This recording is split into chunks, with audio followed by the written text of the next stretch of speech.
Matthew Stafford. He went from Detroit to a Super Bowl in LA. He also had 41 touchdown passes. So that was the second most in the league behind Tom Brady.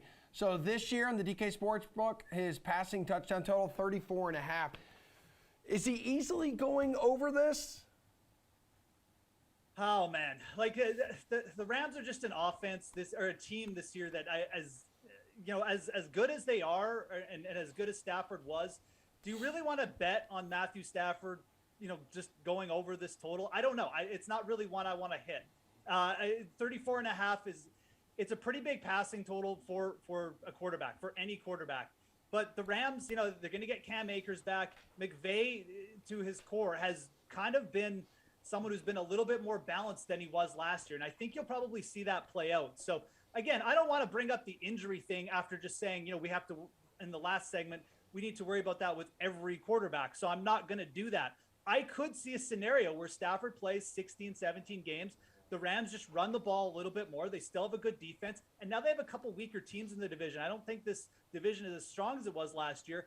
And Stafford hits like 33 or 34 touchdowns. So I think this total is probably set correct. It's one that I would just lay off of, quite frankly. But again, just like the Rodgers, if you ask me which side I'm going to take, I would actually take the under here. I think that Stafford just a little bit on the older side. The offensive line isn't going to be as good. And I think the Rams will have a tendency to run more. I'm gonna lean under here. Pierce, what do you think, over or under? Because to me, it feels like Stafford should be able to duplicate most of his numbers this season now with the addition of Allen Robinson. Yeah, I'll take the over. He should be able to duplicate, maybe even do a little bit more. I've gone back and forth whether this team's going to have the Super Bowl hangover or if they're just ahead of schedule. This is year 2. Maybe this was the year they're supposed to win Super Bowl. They're going to be even that much better. They did lose Andrew Whitworth on the offensive line, but Pro Football Focus seems to think the line's going to be just fine. His replacement, Joe Noteboom, is possibly even better statistically. I mean, Whitworth was pretty old, so the line's probably not going to take a step back. As Jeff mentioned, the running scheme's going to be better this year, and I don't know if that's necessarily going to take away opportunities from Stafford. That might actually balance the offense out and allow or keep defenses guessing and open up more opportunities for Stafford to pass to all those wide receivers that he typically has wide open. I think, you look at the number, 17 games, 34, that's basically 2 touchdowns a game. I think Stafford can easily get that. All right, Jules, you feel like the veteran quarterback is in great shape for another excellent season. Excellent enough to take over 34.5 touchdowns.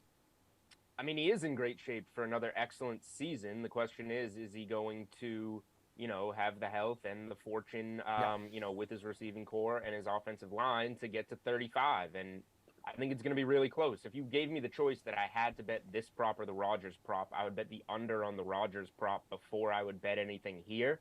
But again, I if I'm going to bet an over, I need to feel like I have a really good edge on a great number. I think he was like 28.5, 29.5 last year.